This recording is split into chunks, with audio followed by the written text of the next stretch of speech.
So good to be back after a long gap. Last maybe 5-6 weeks we have not had. So first let us recollect, bring back our awareness to where we were, and probably we will just recap. So today Bond has joined fresh. So for him I'll just give a brief introduction so that he will also come in line with the present. Of course, Bhagavad Gita, it's not like a story or something where you have to start from page 1 and then when you read 10th page, you don't know. If you skip the first few pages, you will not know where the story is. Every shloka by itself conveys a message. So we can start from anywhere, but of course, if we go in a very systematic manner, it is better, so that we are in tune. So our thought process will be more systematic. So that is the. So we were in chapter. We are in chapter 4, and which is titled as Jnana Karma Yoga.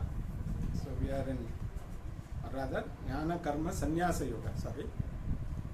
So we have done up to verse number 22. So we had completed verse number 22 of the 4th chapter. So before we go to the next shloka, let us quickly rewind and understand the concept of Bhagavad Gita once again. So as we know, Bhagavad Gita is a dialogue between Lord Krishna and Arjuna, which happened at the beginning of the war, because Arjuna suddenly developed cold feet when he faced all his elders, looking at them before the war started. So then he left, he just dropped all his weapons, and he expressed his helplessness. So he gave all reasons in the first chapter titled Arjuna Vishada Yoga. He expressed his helplessness and he gave very solid reasons why he did not want to fight. And those reasons, if we hear them, will look very valid. And Krishna heard him without interrupting him. He allowed him to bring out all his frustrations. So, because that is very important. See, if somebody is talking and you interrupt, that person will not stop. He will continue again, because he will catch from whatever you say and again move forward. So if somebody is speaking, allow them to speak completely, so that once they have exhausted, they will have nothing to talk. So that is what Krishna did. So the entire first chapter is only Arjuna's sorrow or Arjuna's frustrations, and Arjuna is like any of us. We are all in that confused state. So similar, so that is why we can identify many things with Arjuna. Though we cannot compare ourselves to Arjuna in terms of valor, in terms of his so many things he had. But when it comes to the confusions of the mind, we are no different. Arjuna was no different from us. Though he was born in a royal family, he had everything that he could have, but still he was as confused as we are, all of us are today. So Krishna allowed him to speak, and up to the 10th verse of the 2nd chapter. Of course, when Bhagavad Gita was being taught, there were no chapter wise, so I end this chapter, I will begin the next chapter. This was made for our convenience, so different topics were segregated and it was made into 18 chapters. So the first chapter, like I said, is Arjuna expressing his sorrow. The second chapter, from the 11th verse, Krishna starts teaching. And the second chapter is called Sankhya Yoga. Now here yoga means, all the chapters I titled as yoga. So here in this context, it is just a title. Yoga means chapter. It has nothing to do with the yoga that we practice. So it is not that Arjuna's sorrow is a yoga we have to practice. So yoga in that context means only chapter. So the second chapter is called Sankhya Yoga. Basically, second chapter is like a index. So everything that is going to be taught is described by Krishna in a very precise manner, in a very brief manner. And then from third chapter onwards, he starts expanding each part of what he talked in the second chapter in a more elaborate way. So the entire second chapter by itself is complete. So if you can understand all the verses that are covered in the second chapter fully, you don't need to move to the third chapter at all.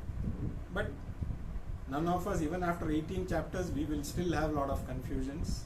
So it takes repeated study, repeated understanding for us to move forward. So second chapter was about, it's more of a index. So it contains both. See, basically we have to see there are only two types of yoga which are there. One is called Karma Yoga and one is called Jnana Yoga. Karma Yoga is all about action. What is to be done physically, mentally, all those ways. Jnana Yoga is just knowledge. You don't have to do any action. You just understand about yourself. So this is what the two yogas, the Karma Yoga and the Jnana Yoga. Now, who should study Bhagavad Gita? Now, Bhagavad Gita is not a religious text, unlike other religious texts of other religions, which are purely religious. They tell you do's and don'ts, and they don't teach you. They preach. Basically, if you do this, this will happen. If you don't do this, this will happen. So they are more about putting some kind of a fear in you. Bhagavad Gita is only teaching. So Krishna never says you follow this, or he just shows a mirror. This is what you are, and it is up to you what you want to do, because you are intelligent enough to know what is right and wrong. You don't need religion to tell you what is right and wrong. Everybody knows that. So how to live effectively and achieve the goal. Now the goal is also specified in our Shastras. It's a four-pronged goal, as we know: Dharma, Artha, Kama and Moksha. Artha and Kama, that is security and happiness, pleasure, is common to all beings.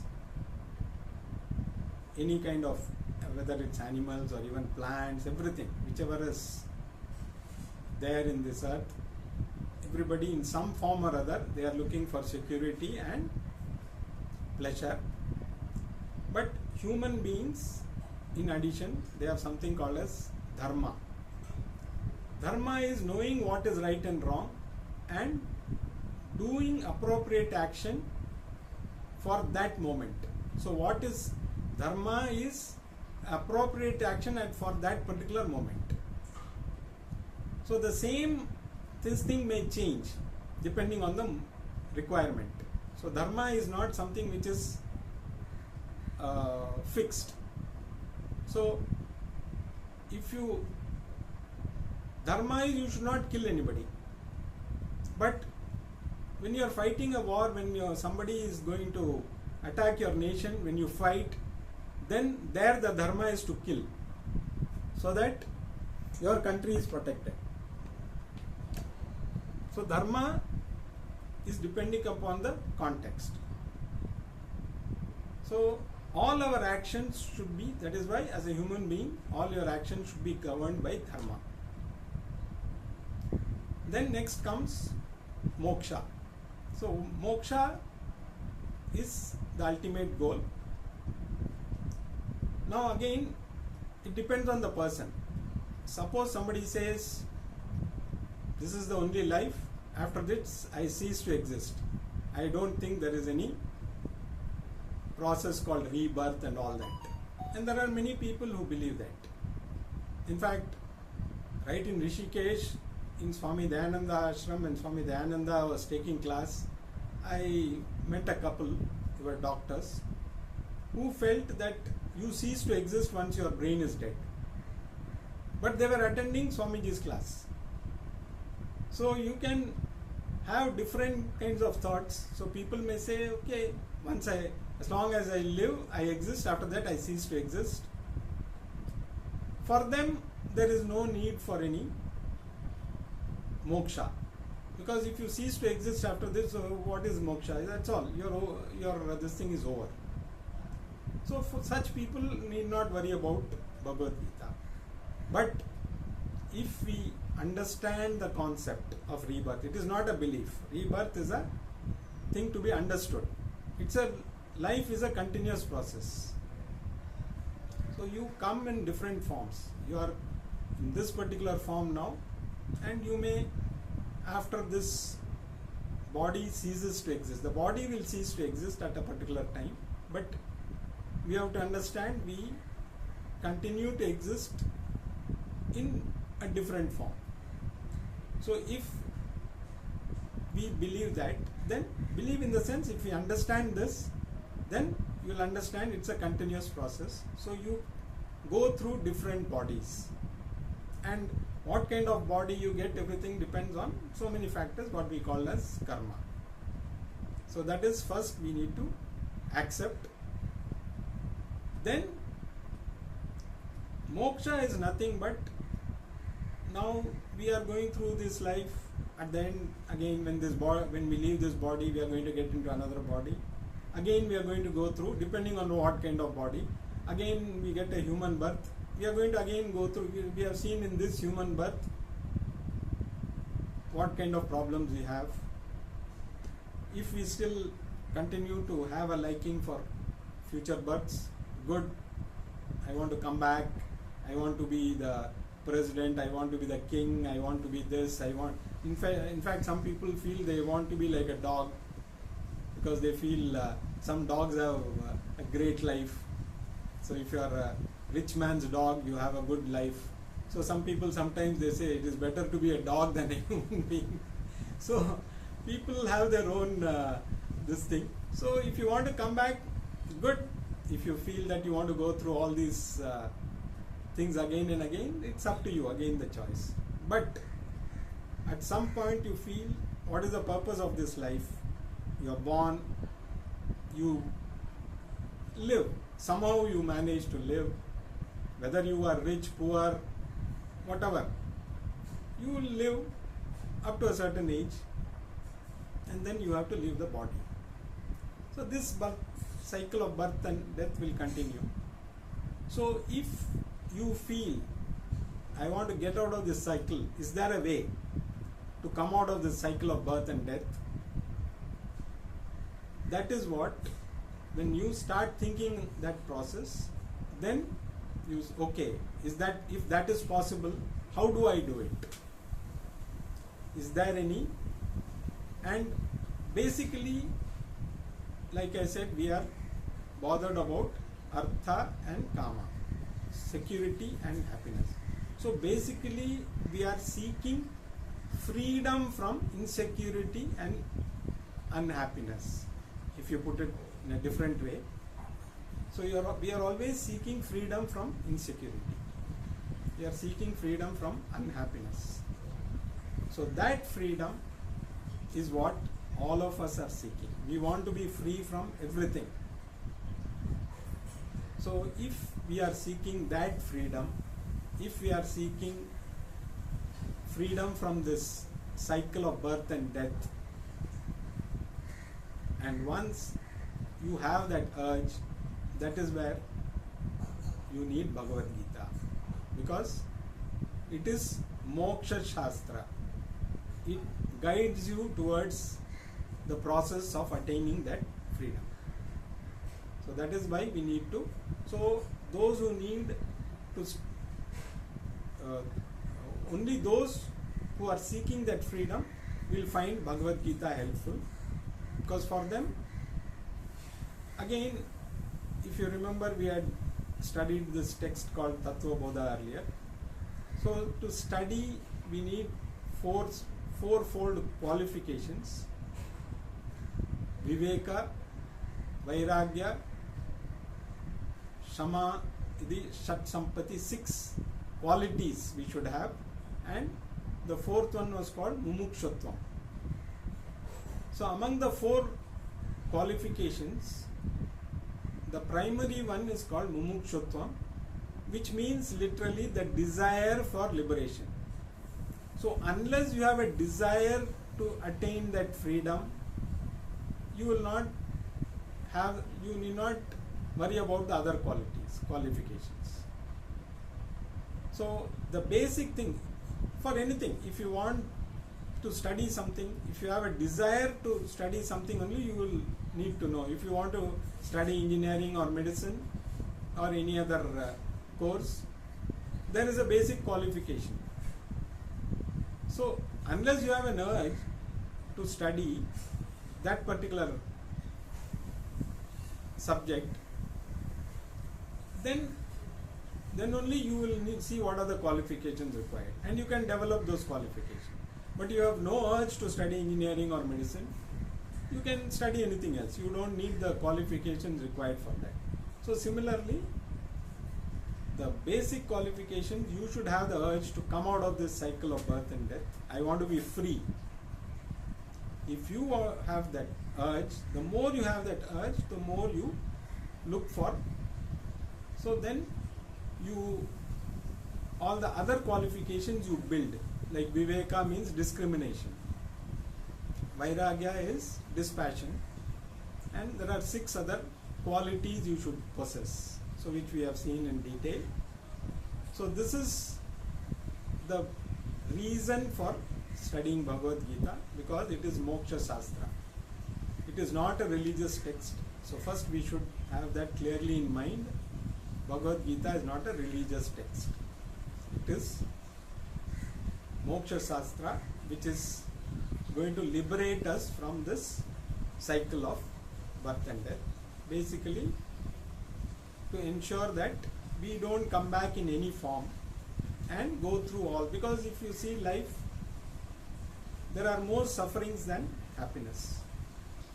So if you take the life as so at this moment we are happy. The next moment, even a small cold comes, we become unhappy. A small pain in the knee, we become a little unhappy. So there are many reasons to be more unhappy than to be happy. So if we understand life as a whole, there are more reasons to be unhappy. So that is why we are always searching for that happiness outside, which for some moments relieves us from that unhappiness. So maybe it is going around with friends, or maybe eating something which you like, or listening to some music, or watching a movie. All these give us momentary happiness, and this is what we are all searching outside. But the real happiness is yourself. The true happiness is within you. So this is what Krishna is telling Arjuna. So the second chapter, so the first 6 chapters, if you take as a block, they are talking about, Krishna tells Arjuna who Arjuna is, his real nature. So Aham Brahmasmi. So the teaching is only Aham Brahmasmi. So you are that Atma. You are that very source of happiness. That is what is the teaching. So there is nothing different we are going to see. This is the only subject. You are that source of happiness. But it is explained in various ways so that each of our minds are different. So somebody may understand in a particular way. So that is why Krishna explains the same topic in different ways, so that all types of minds are able to understand.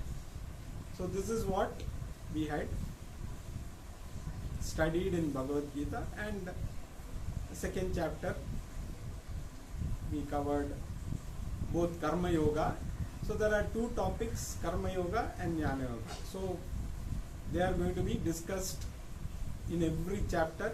There will be prominently one type, Jnana Yoga, but there will always be Karma Yoga, and another chapter it may be Karma Yoga more in detail and Jnana Yoga a little less.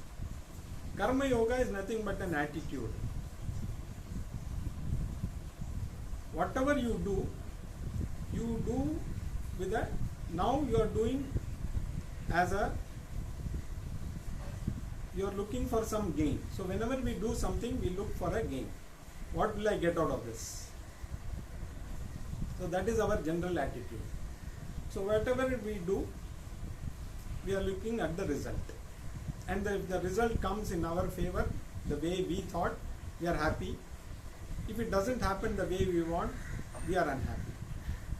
So this will, and there is never a result which will always, never an act which will always give us happiness. There will always be shortfalls in whatever our expectations are. So that is why all the actions that we do, there are bound to be results, and many a time the results may not be to our expectations, which will make us feel a little disappointed, sometimes frustrated, and that will lead to a lot of things like anger. So this is a continuous process. So Karma Yoga is nothing but accepting whatever results come as a gift from the Lord. So we do any action as a service to the Lord and accept the result as a prasadam from the Lord. So this attitude is called Karma Yoga. So same action that you are doing, when you do it with this attitude, it becomes Karma Yoga. Otherwise, it is like any action. Results will come. If they are in your favor, you are happy. If they are not in your favor, you either become sad, you become frustrated, you become angry, and you start blaming others. So ultimately, the mind will never be calm. The mind will always be disturbed. But if you do with Karma Yoga attitude, your mind will be free from any such. So, okay, I did my best. Now whatever results come, I accept that as a, because I get what I deserve. So the Lord knows what I deserve. Only He knows. Nobody else will know. And I know what exactly the effort I put in. So if the results come, whatever they come, I accept that as a gift from the Lord, and I continue to put my efforts as usual. So that is what is Karma Yoga attitude. So this attitude purifies your mind. It makes your mind more clear. It helps you to attain equanimity. And then Jnana Yoga, which is the knowledge, when you start studying Bhagavad Gita, when this knowledge when the mind is ready, this knowledge will settle down firmly in your mind, and this knowledge will lead you to that freedom. So Karma Yoga is to purify the mind, Jnana Yoga is to give you that freedom. Both have to go together. Without a prepared mind, the Jnana Yoga will not work. Without Jnana Yoga, the purified mind is good, but it will not give you moksha. It may give you a better birth next time, but if you are looking for moksha, you have to have both together. Work with Karma Yoga attitude, continue study of Jnana Yoga, and gain that freedom. So this is what we have seen in Bhagavad Gita so far, and this will be the topic moving forward also. So there is nothing new that we are going to discuss, but in each chapter Krishna is going to expand each thing more elaborately, so that each of us has a different mindset. So he understands that, because he knows in and out of all the beings. So he knows what will be applicable for one need not be applicable for the other. So he uses all the methods for every mind. So if you are ready, he is willing to give that knowledge. He is willing to give, so that even if you have any type of mind, you will be ready to receive it. So this is a general thing for newcomers. So I thought I will briefly give a run up to the present. So now let us move on to the main, back to where we let off in the last class. So we had discussed 2 verses in the last class of the 4th chapter, 21 and 22. So we will just read 21 and 22. Nirashiryata chittatma tyaktas sarva parigraha shariram kevalam karma kurvanna noti kilbisham. So in this particular verse, Krishna says, the person who is free from expectations, who has mastered his body, senses and mind, who has given up all possessions, doing action only that is required to sustain the body, he is a jnani. So the person who has attained that knowledge, who is termed as a jnani, he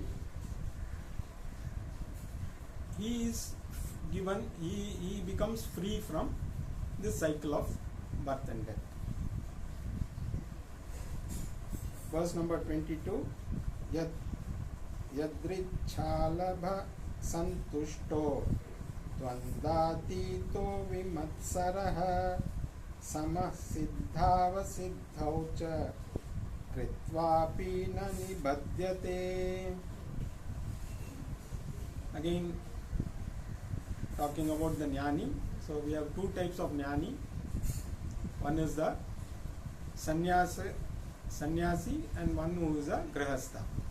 So again, we should understand, to gain this knowledge, you can adopt 2 lifestyles. One is sannyas ashrama, where you absolve yourself of all the duties that are required and dedicate yourself only to the study of the shastras, so that you can gain moksha. But this sannyasa should be taken out of understanding, not out of frustration. Unfortunately, most of the sannyasis that you see, they have taken sannyasa more out of frustration, more out of reasons to run away from the world, and because of that they suffer more, because they are neither here nor there. They are not ready for sannyasa. At the same time, they have come out of sannyasa for some reason. They are not able to go back to the regular life. So they are, but one who takes sannyasa out of understanding purely for the sake of study, such sannyasis have more chance of attaining moksha. The other one is to continue, like all of us, living in the normal life. Normal in the sense, not that sannyasis are abnormal. They have chosen a particular lifestyle for their study. We can also continue to study in this lifestyle, and both have their equal problems and positives and negatives. A sannyasi has to depend on others for food, for other things, while a grahastha has to find time after taking care of all his duties to follow the requirements of whatever is required for attaining that moksha. So each one has their own, but both can achieve the goal. That is what Krishna says, and in this chapter he is more emphasizing on grahastha ashrama sannyas, grahastha ashrama people who can attain moksha even while they are in grahastha ashrama. So this 22nd verse, he says, one who is happy with whatever comes by chance, who is not affected by the opposite, pair of opposites like heat, cold, he is free from jealousy, he is equanimity, he has equanimity with reference to success and failure. He is not overjoyed because of success, or doesn't become depressed because of failure, is not bound to any of those actions even while he is performing those actions. So when you perform actions with karma yoga attitude, you continue to do, so grahastha continues to do his duties because he has got responsibilities of taking care of the family. He continues to do that. He doesn't bother about the result. His mind is focused on the ultimate goal. In the process, whatever is to be done, he continues to do that. So, but he is not bound by any of those actions. So he is free, and he continues to do his duties. So he works out of happiness. While others work for happiness, he works out of happiness.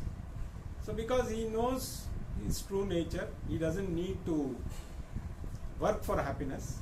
So he says, when I am the very source of happiness, why should I do anything for the sake of happiness? So I am working out of happiness. So that is the attitude of a jnani. Now let us move on to verse number 23. We will today look at that.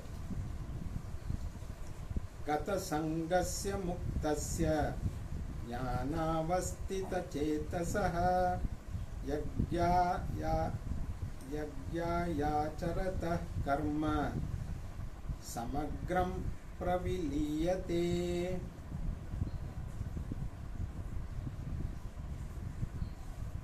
So the one who does his karma, who is free from all attachments, is liberated, whose mind is firmly rooted in self-knowledge, who performs his action because they have to be done, not because there is any compulsion. He resolves, in the sense, once he leaves the body, he continues in that state, he doesn't come back. So this is what is the teaching ultimately. So when you work with that attitude, so even if you are a grahastha, in fact he is again emphasizing that grahasthas like us can attain this. Continue to do your duties. There is no need for you to give up anything. Do your duties regularly, whatever is to be done. Take care of all the commitments you have. Don't shy away from them. Do whatever is to be done for your family. But don't be attached to anything. Don't be too much worried about, because if you look at it, even if you cease to exist, your family will continue. We think we are indispensable. Maybe they will be better off if you are not there, and some of them may be wishing, okay, this fellow goes, it will be great because he is the problem. But we think without us nothing will function. So all of us, we work with this attitude. So nothing is indispensable. As long as you are there, continue to do whatever is to be done. Nobody is going to miss anybody, because that is the law of nature. People will come and go. Of course, there will be setbacks if somebody, breadwinner of a family, suppose he leaves suddenly. Definitely the family will be affected, but they will learn to adjust without that person, and they will continue to do whatever is to be done. So there is nothing called, nobody is indispensable. That is what we need to know. So once you are aware of that fact, just don't worry, okay, what will happen to my family, what will happen to this, what will happen to my business if I go, who will take care of this, who will take care of that. It's only our ego which is preventing us. We think we are very important. Without us nothing will function. So we have to remove that thought, because everything will continue as it should. So there is nothing for us to, so we need not be attached to things. Okay, this is my house, or this is my car, or this is my family. The more we attach, in fact we bring in more attachments, we bring in pets also, and we make ourselves more attached to things. Like this, there are so many things. We get addicted now. Without WhatsApp we are not able to live, or without Facebook we feel the day is incomplete. So we keep on adding more and more things to get attached to. So instead of removing the attachments, we are adding more and more attachments, and then we are trying to get out of that. So basically, do what is to be done. Don't get attached to everything. Don't increase your wants. Minimize your wants. At the same time, don't shy away from your duties. Continue to do them to the best of your ability, whether for the family or for your organization or for whoever you are working for. If you have your own business, do your best. Let all these things go on without any break, but don't think that you are the one who is doing. Without me, all these things will collapse. If you think so, you are highly mistaken. Just continue doing your activities. So for a grihastha, it is very much possible, but we have to change our attitude. That is the only thing. It's not easy to put it into practice, but without that, there is no scope of attaining that goal. But at least if we start in this life, probably we may get a better life, better birth, hopefully a human birth in the next life, so that we can start again from where we let off now. So at least in this life, let us start make a beginning towards that. Slowly change our attitude, accept things as they are, accept people as they are, continue to do our duties without any murmuring. Okay, this is to be done, let us do it. The more we bring that attitude into our daily life, we will find the mind is not affected. Let us not be jealous of others. Somebody is doing well, good for him or her, or let that person prosper.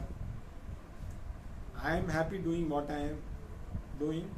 Let me enjoy whatever I am doing, so that my mind is not disturbed, and that when there is equanimity in the mind, automatically the knowledge that we are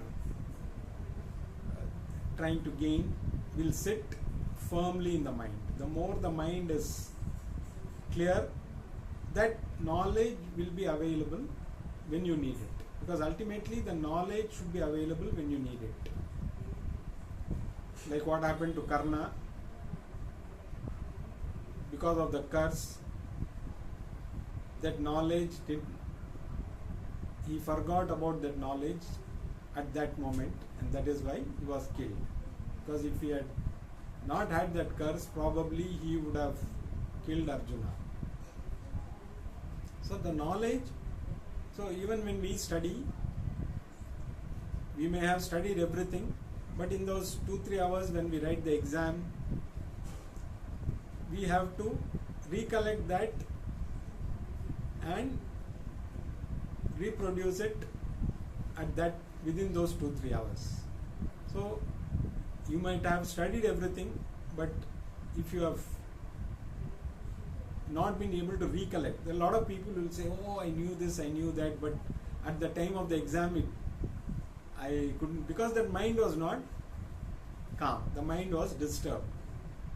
So all the people who studied, they had that knowledge, but people whose minds were calm were able to recollect and perform well. The others, because of the disturbance of the mind, they were not able to recollect whatever they had studied, and by the time they realize the time is over, and after completing they'll come out and say, I knew all this, but I didn't remember at that time. So all of us have the same knowledge. Only thing, people who are very clear, very calm, very systematic, they will be able to perform better. It is not that they know more than us or they know less than us. They perform better because they are able to recollect. The knowledge is available. So same thing, this knowledge of the self, if it is available all the time, at any time, nothing is going to shake us. But if it is only a academic knowledge, yes, I have studied all this, but when a situation comes, we get completely disturbed. That means that knowledge is not, the mind is not ready. The mind is not able to use that knowledge effectively at that particular moment. So that is what. So the more your mind is free from everything, that is why all this karma yoga, the more we practice, or the more we do with an attitude of karma yoga, the more the mind will be pure, the more you will be able to use the knowledge when you need it. So ultimately all knowledge, whichever form, whether it is what we study in college and school, or ultimately coming to self-knowledge. Self-knowledge requires much more purity of the mind. Other knowledge requires calmness of the mind. That's why when you study early in the morning, whatever you study, when you are able to recollect in the mind, because it gets embedded in the mind a little more easily. So we have the regular knowledge, we have seen, all of us have seen how some of us did well, some of us could not do well. as well as others due to basically the preparedness of the mind, not because of lack of knowledge. And when it comes to self-knowledge, that has to be the ultimate preparedness of the mind. So that is why Karma Yoga is prescribed. So the more we do with Karma Yoga attitude, free ourselves from all bondages, continue to work with the same attitude, not disturbed by anything, that knowledge will ultimately free. So the more the mind is clear, the knowledge will get firmly entrenched in the mind, and when the body drops, that person doesn't come back in any form. So he just continues to exist as totality. So this is what this verse talks about.